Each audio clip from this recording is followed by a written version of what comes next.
Assalamualaikum warahmatullahi wabarakatuh. Perkenalkan, nama saya Imala Putri dengan NIM 2522086. Di sini saya akan menjelaskan materi UAS saya, yaitu tentang yang pertama antena, yang kedua internet satelit, yang ketiga jaringan seluler, dan yang keempat jaringan ad hoc. Pada materi pertama saya akan menjelaskan tentang antena. Apa sih itu antena? Antena adalah perangkat elektronik yang berfungsi sebagai penghubung antar sistem transmisi atau penerima sinyal dengan ruang yang besar. Dalam konteks komunikasi nirkabel, antena ini memegang peran penting dalam memancarkan dan menerima gelombang elektromagnetik yang digunakan untuk mengirim informasi dalam bentuk sinyal radio, televisi, komunikasi data, maupun sinyal digital lainnya. Antena ini bekerja berdasarkan prinsip elektromagnetik, khususnya itu resonansi, yaitu kondisi ketika panjang fisik antena selaras dengan panjang gelombang sinyal yang ditransmisikan atau diterima. Karena panjang gelombang berbanding terbalik dengan frekuensi, desain antena harus sesuai dengan frekuensi kerja sistem.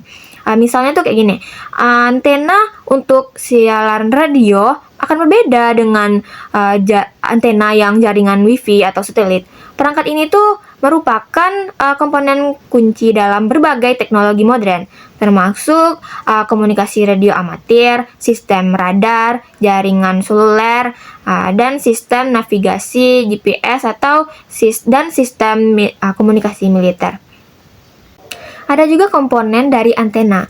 Antena ini terdiri dari beberapa komponen utama, masing-masing memiliki fungsi spesifik untuk mendukung transmisi dan penerimaan sinyal. Yang pertama yaitu elemen radiasi. Elemen radiasi ini adalah bagian utama dari antena yang bertugas untuk memancarkan dan menerima gelombang elektromagnetik. Elemen ini menentukan pola radiasi antena yang sangat dipengaruhi oleh bentuk serta dimensinya. Yang kedua yaitu kabel transmisi. Kabel transmisi ini atau disebut juga dengan feeder adalah saluran penghubung antara pemancar atau penerima dengan antena. Kabel ini harus memiliki impedansi yang sesuai agar sinyal tidak mengalami banyak kehilangan saat melakukan transmisi.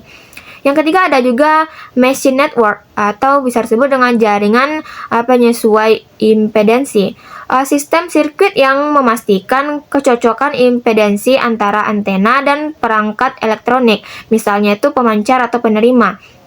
Ketidaksesuaian impedansi dapat menyebabkan pantulan atau sinyal yang refleksi dan mengurangi efisiensi komunikasi.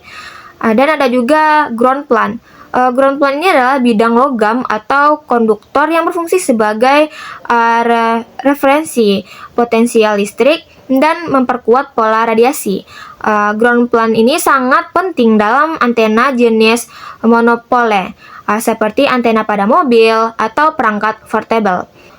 Ada juga radom. Radom ini adalah penutup pelindung yang terbuat dari bahan non-konduktif seperti plastik yang tidak menggunakan propagasi sinyal. Radom ini melindungi antena dari hujan, salju, debu, dan kondisi lingkungan ekstrim lainnya. Baik, sini saya akan menjelaskan juga ada juga jenis-jenis antena. Jenis-jenis antena ini ada berbagai macam jenis antena yang dikembangkan sesuai dengan kebutuhan karakteristik sistem komunikasi. Yang pertama ada juga omnidirectional antena, memancarkan sinyal secara merata ke arah horizontal, cocok untuk area yang menghubungkan cakupan luas seperti hotspot wifi, pemancar radio FM, dan sistem seluler. Yang kedua ada juga directional antena, memiliki pola radiasi terfokus pada ke satu arah saja, sangat efisien untuk komunikasi jarak jauh seperti pada jaringan titik ke titik atau point to point, antar gedung atau dalam sistem radar. Ada juga Yagi Uda antena. Ini adalah elemen utama reflektor yang satu atau lebih elemen direktif digunakan secara luas dalam sistem TV analog rumah dan komunikasi radio jarak menengah. Dan ada juga parabolic dish antena atau antena parabola menggunakan reflektor berbentuk parabola yang memfokuskan sinyal ke sebuah titik fokus tempat diletakkannya elemen penerima atau pemancar efektif ya, untuk komunikasi satelit, radio, atau yang lainnya. Dan ada juga microwave antena. Ini berukuran kecil, ringan, dan mudah dipasang pada permukaan datar.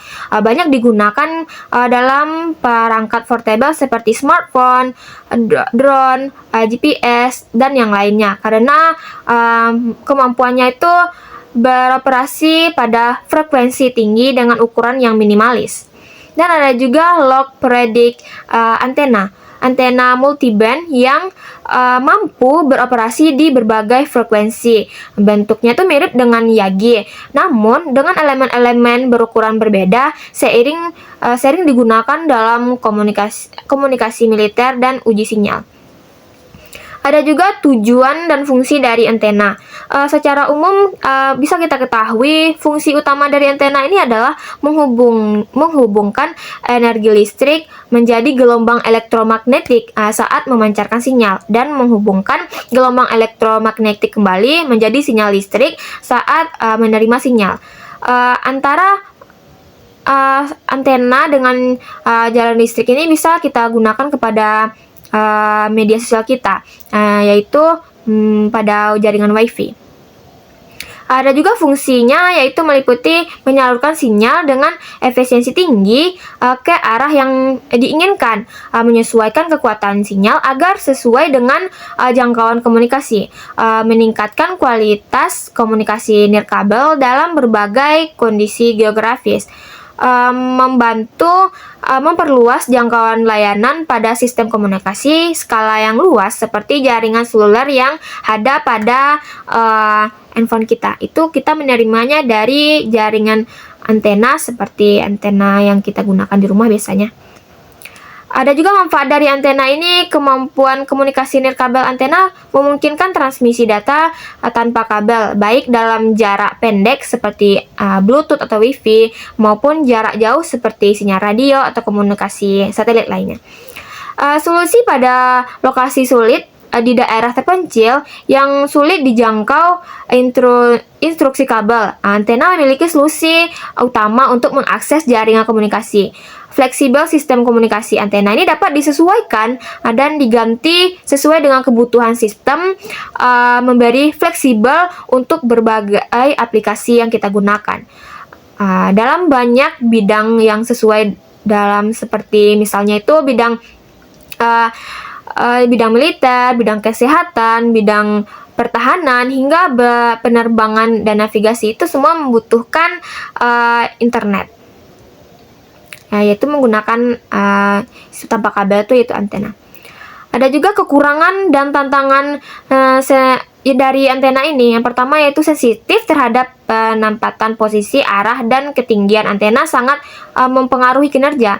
Antena ini yang tidak ditempati dengan benar akan mengalami gangguan sinyal. Jadi kita harus menyesuaikan tempat agar sinyal itu tidak ada gangguan, seperti harus memperhatikan lingkungan dari cuaca yang ekstrim, bangunan yang pegunungan, dan objek penghalang lainnya bisa menyebabkan penurunan kualitas sinyal.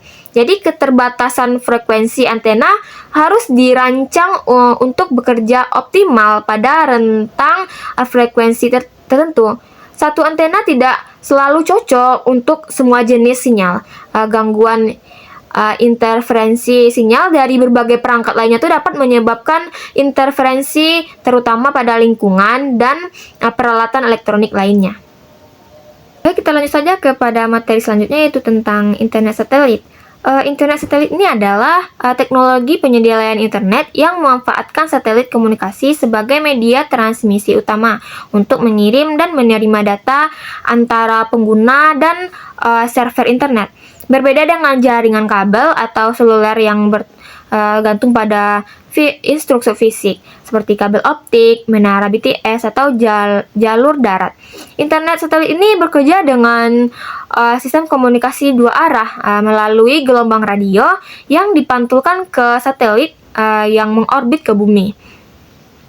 Teknologi ini menjadi solusi penting bagi masyarakat di daerah pegunungan, pedesaan, atau pulau-pulau terpencil di daerah lainnya yang dijangkau oleh infrastruktur komunikasi konvensional. Dengan menggunakan internet satelit, pengguna dimanapun di muka bumi ini bisa mengakses berbagai macam yang mencakup sinyal.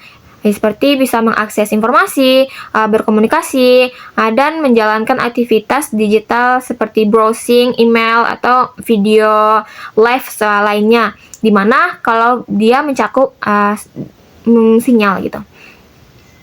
Ada juga komponen sistem internet satelit, yaitu ada satelit komunikasi. Satelit ini biasanya berada pada titik orbit geostasioner atau GEO atau orbit rendah. Ada juga LEO. Fungsinya adalah menerima sinyal dari bumi, memperkuatnya, dan memantulkannya kembali ke lokasi lainnya di bumi. Ada juga VSAT, merupakan antena parabola kecil yang digunakan oleh pengguna akhir untuk mengirim dan menerima sinyal dari satelit. VSAT ini menjadi penghubung utama antara perangkat pengguna dan jaringan satelit. Ada juga modem satelit, perangkat yang mengkonversi sinyal radio dari antena parabola menjadi data digital yang digunakan pada proses komputer atau router. Dan gitu juga sebaliknya. Ada juga stasiun bumi atau hub gateway. Itu fasilitas besar yang ada di muka bumi ini yang berfungsi sebagai pusat komunikasi antara satelit dan internet global. Semua data dari pengguna melewati stasiun bumi untuk diteruskan ke jaringan internet. Dan ada juga router atau perangkat penghubung lokal. Setelah sinyal diterima dan diubah oleh modem, router akan mendistribusikan koneksi internet ke berbagai perangkat seperti komputer, HP kita, dan kamera pengawas lainnya.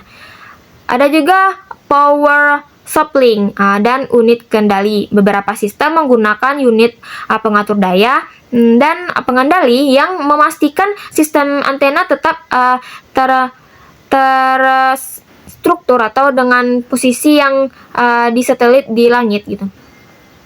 Ada juga cara kerja dari internet satelit ini.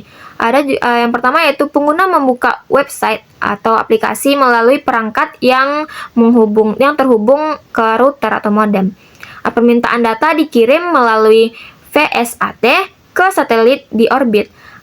Satelit ini menerima sinyal dan mengarahkannya ke stasiun bumi atau hub yang terhubung langsung ke jaringan internet global. Server internet memproses, menerima, dan mengirimkannya data kembali melalui jalur yang sama. Dari stasiun bumi ke satelit, kemudian kembali lagi ke antena parabola pengguna. Modem satelit mengubah data menjadi bentuk digital yang dapat digunakan oleh perangkat pengguna. Walaupun data menempuh jarak ribuan kilometer hingga 72.000 kilometer pulang pergi untuk satelit GEO, teknologi pengolahan sinyal dan antena modern ini memungkinkan proses ini berlangsung dalam bentuk spesifik sekian detik. Ada juga jenis-jenis satelit berdasarkan orbit GEO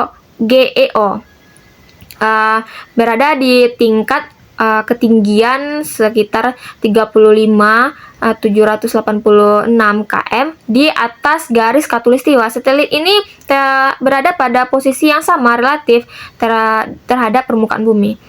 Memiliki cakupan yang sangat luas, sekitar segitiga bumi. Idealnya tuh untuk siaran TV dan internet skala besar.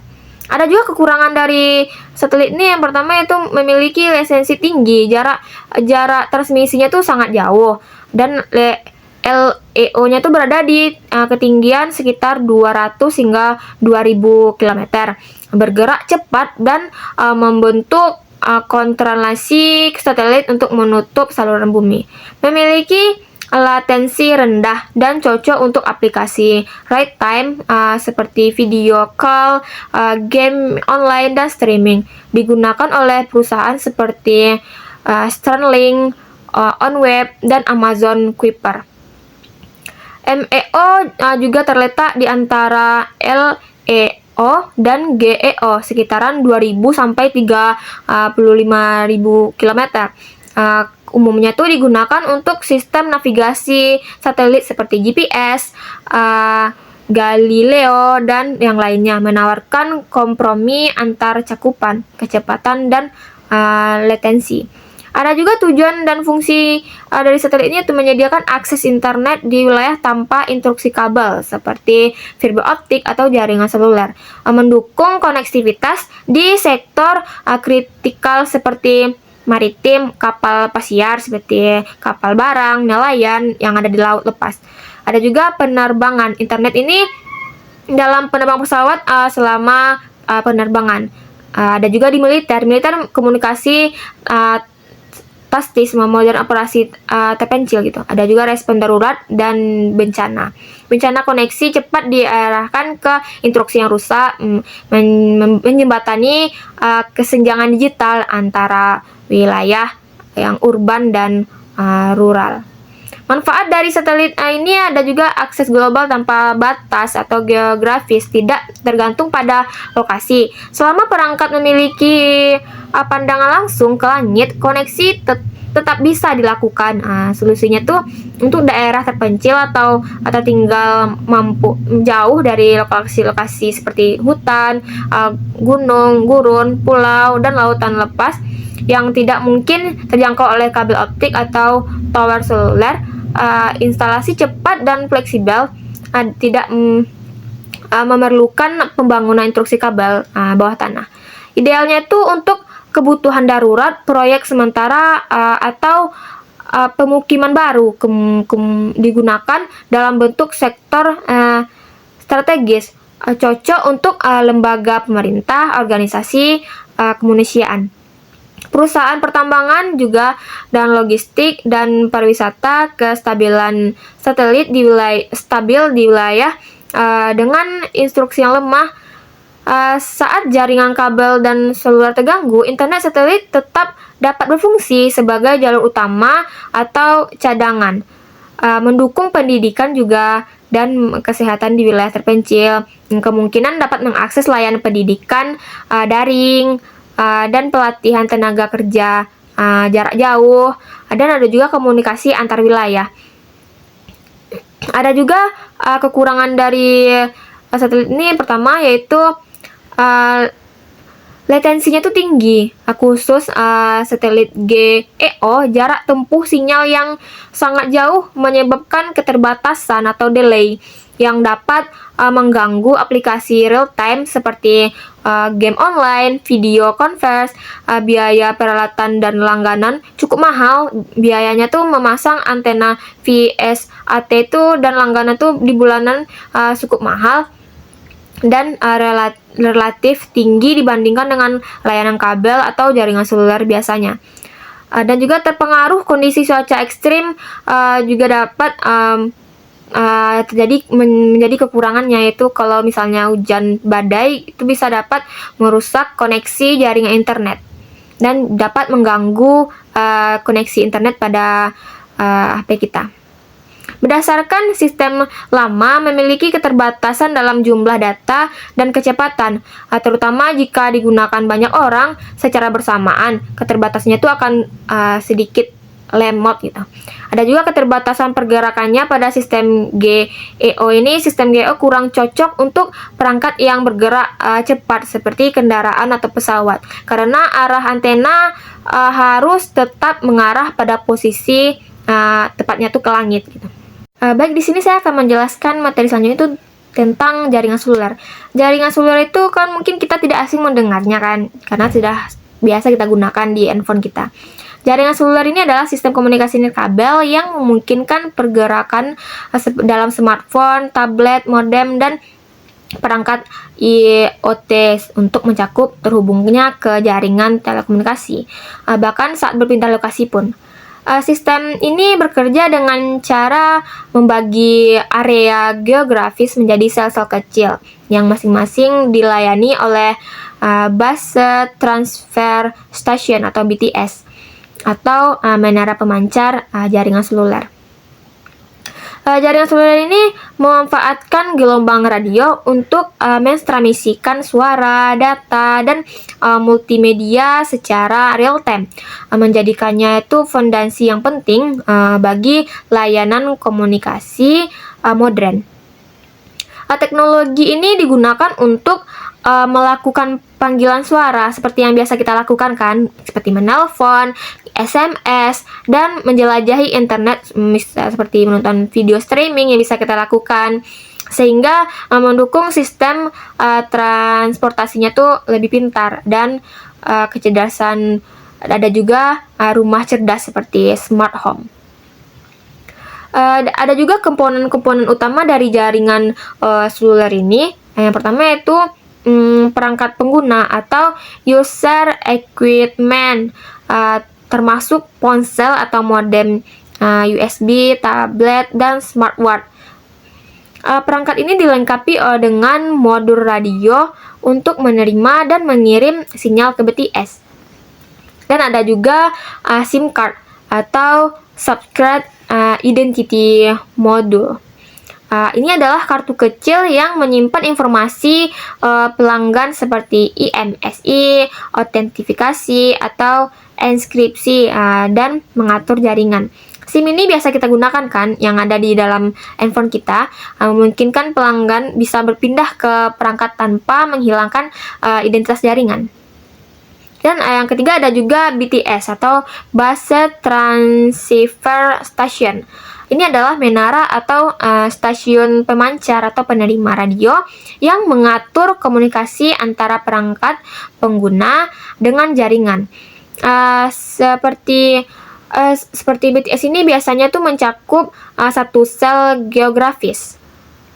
Dan ada juga yang keempat yaitu BSC atau Base Station Control, di mana yang ini BSC ini mengatur beberapa BTS dalam satu area, yaitu mengelola alokasi, kenal frekuensi, handover antar BTS, dan mengontrol transmisi sinyal. Yang kelima ada juga MSC atau Mobile Switching Center, yang dimana pusat kendali jaringan ini yang bertugas melakukan routing atau panggilan suara dan data, manajemen mobilitas, serta autentikasi pelanggan. Ada juga HLR, di mana yaitu Home Location Register, dan VLR, Visitor Location Register, basis data yang menyimpan informasi pelanggan dan lokasi perangkat. HLR ini untuk pelangganan tetap, sedangkan VLR ini untuk pelangganan yang sedang roaming. Dan ada juga core network atau jaringan inti, menyediakan koneksivitas antara BTS dengan jaringan telepon umum dan internet. Core network ini terdiri dari beberapa elemen seperti GGSN atau SGSN untuk 3 GB, ada juga PGW, SGW untuk 4 GB, dan ada juga 5GC untuk 5 GB. Backhaul saluran yang menghubungkan BTS dengan jaringan inti, baik menggunakan sirat optik, gelombang mikro, atau satelit. Ada juga evolusi teknologi saluran nih, seluler ini atau generasi jaringan. Yang generasi pertamanya itu yaitu 1G. Generasi analog hanya mendukung panggilan suara saja, kualitasnya tuh rendah dan tidak aman. Ada juga 2G atau bisa disebut dengan GSM CDMA. Digital ini hanya mendukung SMS, MSE, dan panggilan suara, mengenal enskripsi untuk komunikasi yang lebih aman. Tapi kecepatan datanya tuh masih bisa dikatakan terbatas. Dan ada juga 3G atau UMTS HSPA, mendukung koneksi internet besar atau browsing video call. Ini adalah lebih tinggi dari 2G tadi. Kecepatan datanya itu meningkat dan Mbps-nya tuh memiliki beberapa Mbps yang cukup tinggi lah untuk memunculkan layanan datanya tuh lebih kaya. Yang biasanya kita gunakan itu 4G atau 4G LTE. Resolusi koneksinya tuh datanya tuh cukup tinggi hingga ratusan Mbps. Streaming videonya juga HD. Bisa juga main game online yang bisa kita gunakan kan di HP kita itu 4G. Dan layanan VoIP-nya tuh jadi umum. Latensinya tuh rendah. Nah, kapasitas pengguna tuh lebih banyak. Dan yang terbaru saat ini yaitu 4G atau 5G. Kecepatannya tuh ultra tinggi. Hingga beberapa Gbps. Latensinya tuh rendah, digunakan di bawah 10 ms, mendukung Internet of Thinking atau IoT, kecerdasan buatan, kecerdasan otonom, dan instruksi pintar lainnya. Cara kerja dari jaringan seluler ini yang pertama yaitu perangkat pengguna aktif dalam mencari sinyal dari BTS terdekat. Setelah ditemukan, perangkat akan berkomunikasi melalui sinyal radio dengan BTS, dan BTS ini meneruskan komunikasi ke BSC dan MSC untuk mengatur router panggilan atau jalur data. MSC ini memproses permintaan dan meneruskan ke jaringan internet atau ke perangkat yang kita tuju untuk panggilan suara. Bila pengguna berpindah lokasi, sistem akan otomatis melakukan handover ke BTS tanpa memutuskan koneksi. Seperti yang kita biasa lakukan, yaitu melakukan panggilan suara. Ada juga tujuan dan fungsi dari jaringan seluler ini, yaitu menghubungkan pengguna secara nirkabel tanpa perlu menggunakan kabel atau koneksi tetap, menyediakan layanan komunikasi menyeluruh dalam satu sistem seperti suara, data, SMS, dan multimedia lainnya. Memfasilitasi mobilitas tinggi. Kemungkinan pengguna dapat terhubung saat berpindah tempat. Misalnya kita berhubung dari tempat ini ke tempat itu satu lagi, dan kita masih berhubung kepada koneksi internet. Menjadi tulang punggung sistem komunikasi nasional, mencakup kebutuhan personal, bisnis, industri, pendidikan, hingga layanan darurat. Ada juga manfaat dari jaringan seluler ini, yaitu akses komunikasi bisa kita lakukan kapan saja, di mana saja, saat kita ingin menggunakannya. Seperti kita menggunakan HP kita kan saat menelpon, mengirim pesan, dan mengakses internet tanpa terkait lokasi tertentu. Mendukung mobilitas pengguna modern. Mobilitas itu tinggi, tidak mengganggu komunikasi karena jaringan selalu siap melayani meskipun kita berpindah-pindah lokasi. Ada juga pendorong ekonomi. Pendorong ekonomi digital atau inovasi bisnis berbasis aplikasi seperti e-commerce, transportasi online, hingga digital banking, semua tergantung pada jaringan seluler. Itu kan biasa kita gunakan kan yang ada dalam handphone kita, seperti kita mengakses membuka e-commerce seperti TikTok, Shop gitu, atau Shopee. Media sosial ini berkomunikasi global, membuka akses informasi komunikasi lintas negara, serta berbagai konten secara cepat bisa kita akses gitu. Seperti yang kita gunakan TikTok, itu kan bisa kita akses semua yang ada di di publikasinya tuh bisa kita akses gitu secara cepat. Dengan kekuatan 5G ini, jaringan seluler menjadi dasar instruksi kota pintar atau otomatis. Sistem instruksinya itu lebih tinggi gitu, stabilitasnya tuh dan fleksibelnya tinggi, bisa digunakan oleh individu hingga perusahaan besar tanpa memerlukan kabel tambahan. Ada juga kekurangan dari jaringan seluler ini. Yang pertama yaitu biasanya tuh kualitas sinyalnya tuh tidak merata. Misalnya tuh di antara wilayah terpencil dan wilayah yang hutan-hutan pegunungan gitu kan. Itu kadang sinyalnya tuh agak lemah gitu. Beda dengan lokasi yang dekat dengan jaringan. Itu jaringannya tuh akan lebih bagus seperti di perkotaan, di pusat-pusat kota atau yang dekat dengan jaringan internet. Itu akan memiliki internet yang tinggi. Baik, kita masuk saja ke materi selanjutnya, yaitu tentang jaringan ad hoc. Di mana jaringan ad hoc ini adalah jenis jaringan nirkabel yang terbentuk secara spontan dan fleksibel tanpa bergantung pada infrastruktur seperti router, switch, atau access point.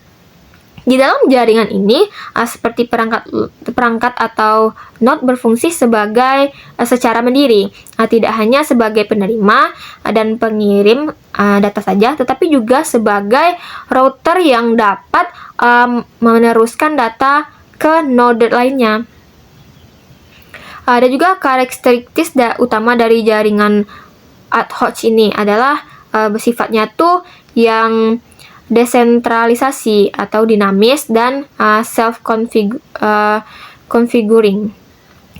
Maksudnya tuh jaringan dapat terbentuk secara otomatis tanpa konfigurasi manual, serta mampu menyesuaikan diri saat ada node yang masuk dan keluar dan atau berpindah lokasi. Jaringan ini banyak digunakan dalam kondisi darurat, seperti medan bencana, operasi militer, atau aplikasi IoT dan sensor nirkabel yang memerlukan komunikasi tanpa instruktur. Ada juga komponen utama dari jaringan ad hoc ini. Yang pertama itu perangkat mobile atau nodes, yang termasuk pada laptop, smartphone, tablet, atau drone, dan robot hingga sensor nirkabel. Setiap perangkat ini dapat mengirim, menerima, dan meneruskan data dalam jaringan yang mobilitasnya itu tinggi gitu, memungkinkan perubahan topologi secara dinamis. Ada juga modul komunikasi nirkabel, di mana teknologi seperti Wi-Fi yang berukuran 802,11 itu dan Bluetooth atau Zigbee, dan ada juga komunikasi radio frekuensi. Frekuensinya itu digunakan untuk menghubungkan perangkat antar node. Model ini harus mendukung komunikasi free-to-free atau tanpa access point. Ada juga sumber daya energi gitu. Sumber daya energi ini karena node itu bersifat mobile. Mereka biasanya tuh bergantung pada daya baterai, sehingga efisiensi energinya tuh menjadi pertimbangan penting dalam desain protokol. Di sini ada juga jenis-jenis jaringan ad hoc. Yang pertama yaitu managed atau mobile ad hoc network.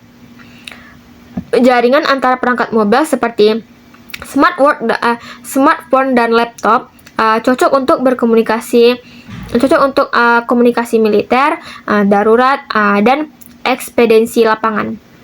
Dan ada juga VANET atau Vernacular Ad Hoc Network, digunakan pada kendaraan yang bergerak seperti mobil atau truk, meningkatkan keselamatan dan efisiensi lalu lintas melalui berbagai informasi antara kendaraan. Ada juga V2V atau dengan instruksi jalan V21, atau ada juga WSN atau Wireless Sensor Network, terdiri dari banyak node sensor yang diterapkan untuk mengamati kondisi lingkungan.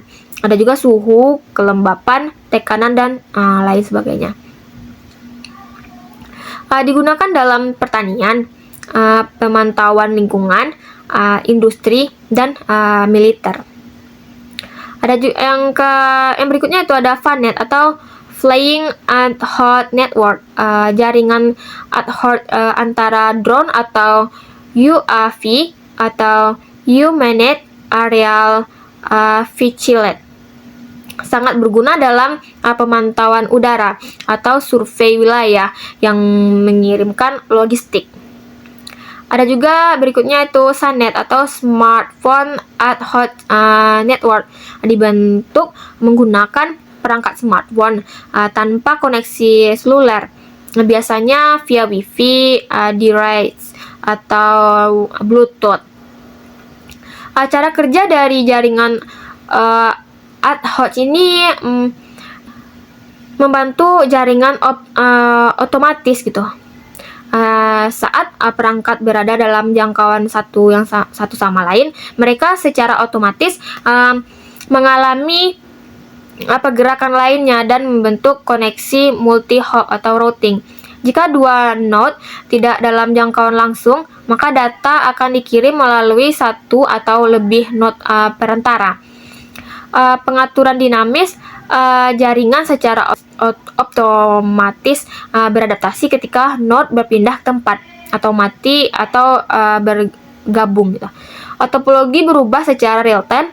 Pengguna data terdesentralisasi, tidak ada di titik pusat. Semua node ini bekerja sama secara kolektif untuk mempertahankan koneksinya. Ada juga tujuan dan fungsinya, yaitu menyediakan konektivitas cepat, fleksibel dalam situasi darurat atau lokasi sulit dijangkau, dan ada juga mengurangi ketergangguan terhadap infrastruktur jaringan tetap seperti kabel, menara, atau server, menunjang operasi statis dan lapangan di sektor militer, medis, dan ekspedisi.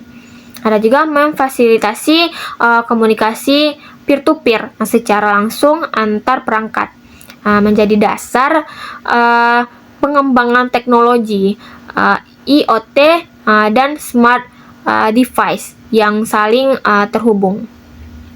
Ada juga manfaat dari ad hoc ini, yaitu instalasinya tuh cepat dan praktis.